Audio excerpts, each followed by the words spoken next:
The number one thing that I'm going to enjoy the most out of this Lakers and Timberwolves playoff series is the fact that we're finally going to fix Rudy Gobert's PR. They had their 2025 anonymous player rankings, and they had the most overrated player being Tyrese Halliburton, and the number two, Rudy Gobert, with 10% of the league believing he's overrated. NBA has always valued offense far more than they do defense, to the point where all of the major statistical stats only cover the offensive end. And it got to the point where the only defensive awards are either you get a DPOY or you get a first team all defense, which in and of itself doesn't really measure much. So a lot of NBA fans are forced to only have the eye test when it comes to trying to evaluate who's actually good at defense. But the problem is the average NBA fan doesn't know what they're looking for. But you kind of find a problem when you actually do go and look at the defensive ratings and their stats and things of that nature, and it's kind of confusing and it's kind of lacking context. And then you get situations like this where everybody on that team is really good on defense because they're all on a team with a lot of really good defensive players. So flashback when Rudy Gobert and Donovan Mitchell were both teammates, best of buds, but it just couldn't work out, mainly because of the quote-unquote defensive end.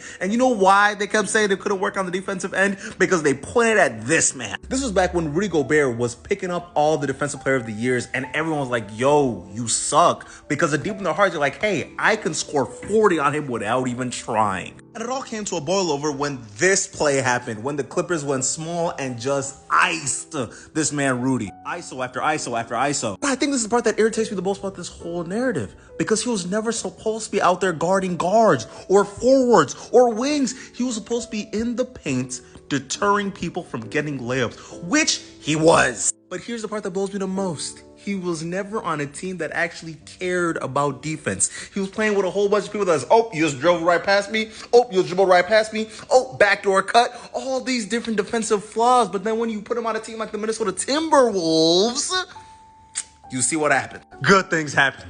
Wolves in 5.